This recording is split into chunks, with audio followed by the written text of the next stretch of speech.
Senator po kasi may official na investigation. Siyempre, Sir, but the public wants to paggalang know. po yun sa otoridad. Pero sir, aaminin niyo lang naman o i-deny? Mas maganda po yung official para, kasi But you're the official kasi you're the person being accused of escorting him. him. Nasa airport ko. Pero nasa Sir, yes or no? Kwento pa. Sir, may chance Kwento pa ba? na yate. Sir, may chance ba na umalis si Senator Bato sa bansa? Kausap niyo Sir? na ulit siya? Siyan ba to? Yan ang mahirap sabihin. Ano masasabi mo dun sa yate? Tumakas Sabi daw, sabi po ni, napanood ko lang naman, si Ma'am Chapin. Hindi naman totoo yun.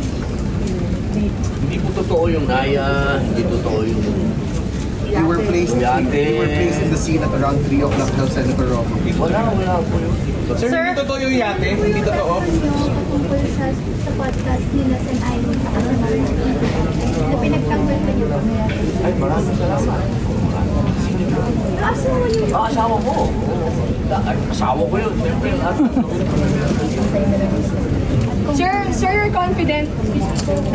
Sir, you're confident hindi aalis ng bansa si Senator Bato? hindi na. Bakit sir? Wala sa plano niya. Why are you so sure? Bakit, sir? Mahal niya Pilipinas. Totoo po ba sir na nasa Davao siya? Ngayon? Naku, hindi ko alam. Sir, Sir, wala po kayo idea sa whereabouts niya, sir? Wala akong idea kung So, nasan sir, si so sir, you can confirm that Senator De La Rosa is still Ay, kukumpir mo. Hindi aalis yun.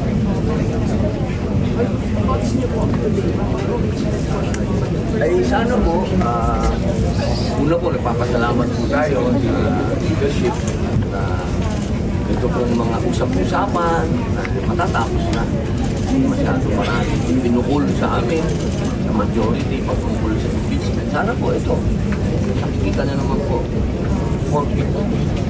Sir, nasagot po ba kayo dun sa sinasabi na person of interest daw po kayo? Kasi sabi nila, ako si Rob Inwood. Rob. Sir, sabi ng NBI, person of interest daw po kayo.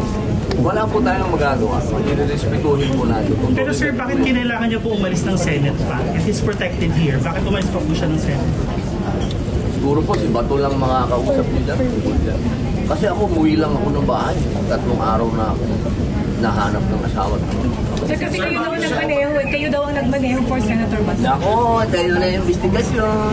Senator Bato. Sir, bakit nako-confirm niyo po na hindi totoo yung naiya at yate? Nakakaya, nasa inyo pa ako nagpunta. Mas maganda sa investigasyon ako magsalita. Pagkatapos ko sa investigasyon, saka ako nakakahiya naman sa otoridad. Yes, sir. Sana maintindihan niyo. Pero yung campaign, wala kayong ginawang krimen sa pagtulong kay Senator Bato sa paglabas sa Senate. Well, sabi ni Senator Alan, wala naman warrant si Bato. Sir, kung wala siyang warrant, bakit nagtatago siya? Sa kidnapper. Kidnapper. Sino kidnapper, sir? Pero sir, the soldier says pwede pong ipadala siya sa Dahig. RA 1951. Sila, ayaw mo na yung mga lawyer maglaban-laban dyan. Basta ako, si Bato, ayaw niyang makita. Senator Padilla, what's your opinion about being accused as an accessory of the crime? Sir, is it better for Senator Bato na wala siya sa Senado? Hindi, siyempre gusto namin nandito siya. Sinatur siya eh. Senator So, pinigilan niyo ba siya, sir, nung umalis siya?